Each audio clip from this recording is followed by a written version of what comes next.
उत्तर प्रदेश में एसआईआर और घुसपैठियों पर घमासान लगातार जारी है और इस बीच उत्तर प्रदेश के मुख्यमंत्री योगी आदित्यनाथ की सरकार का ऑपरेशन घुसपैठिया ऑल आउट जारी है और इस कड़ी में लगातार अलग अलग जिलों में तलाशी अभियान चल रहा है। आज लखनऊ में बीजेपी विधायक नीरज वोरा पुलिस की टीम के साथ पहुंचे। आज तक की ये एक्सक्लूसिव ग्राउंड रिपोर्ट।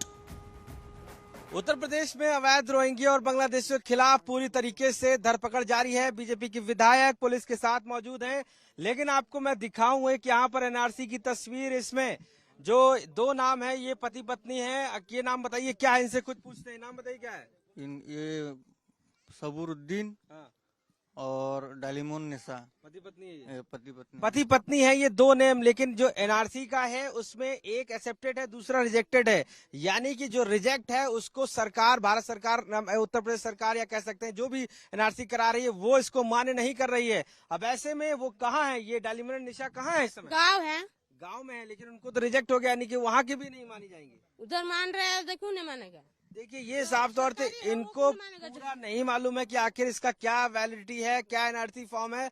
और इसी तरीके से कई आधार कार्ड इनके पास से बड़ा खुलासा है कि आखिर किस तरीके से लोग यहाँ पर रह रहे हैं और किस तरीके से एनआरसी फॉर्म कैरी कर रहे हैं। और उनके साथ साथ ये देखिए जो ये कार्ड्स हैं, हमने जो बीजेपी के विधायक खुद इन्होंने ये कार्ड्स रिकवर किए इनसे। इस पे आप देखिएगा कोई भी जो नाम है वो केयर ऑफ में जा रहा है, ना कि फादर नेम है।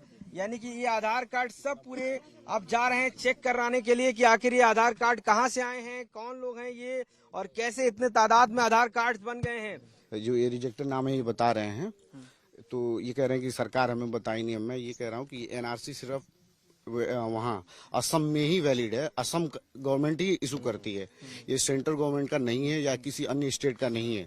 तो ये जो हमसे पूछ रहे हैं कि सरकार हमको बताए कि क्यों मतलब रिजेक्टेड है, मैं इनको बताना चाह रहा हूँ कि आप अपने स्टेट गवर्नमेंट से जाके पूछो कि ये रिजेक्टेड क्यों है, किन डॉक्यूमेंट की वजह से, और ये रिजेक्टेड है तो वहाँ क्यों रह रहे हैं। वोट कहाँ डालती है? असम में। कब जाती है वोट डालने? जब इलेक्शन आता है तभी जाते हैं। अभी यहाँ एसआईआर प्रक्रिया चल रहा, फॉर्म भरा है यहाँ यहाँ नहीं भरा, गाँव में भरा। आसाम में एसआईआर जो ये भर रहा है, वहाँ भरने के लिए जो मेरा बड़ा भाई था वो गया है, अब हमको भी बुला रहा है कि आ जाओ। एक अस्मा खातून और एक पोशीतान, दोनों बहनें हैं, ठीक है। दोनों के केयर ऑफ में लिखा है नचीरन नेचा, दोनों में नचीरन नेचा, और गांव का नाम दूसरा दूसरा लिखा हुआ है। और जब उनसे पूछ रहे हैं कि आपके पिताजी का नाम क्या है तो शिवार अली बता रहे हैं। तो ये इस बात का प्रमाण है कि इन्होंने सबने फेक आधार कार्ड बनाए हैं। अगर इनके पिता का नाम एक है तो इसमें नाम दूसरा पिता का नाम क्यों आ रहा है? बिल्कुल, ये बहुत बड़ा खुलासा है। हम आज तक पर आपको दिखा रहे हैं, जो विधायक नीरज वोरा ने खुद इसको रिवील किया है कि एक गांव भी दूसरे हैं। ये देखिए जो गांव, अगर हम बात करें तो इसमें जो नाम है वो एक है, लेकिन जो गांव है वो अलग अलग है। उधर उत्तर प्रदेश में एसआईआर पर राजनीति भी चल रही है। अखिलेश यादव ने एक बार फिर से चुनाव आयोग और बीजेपी पर हमला किया है।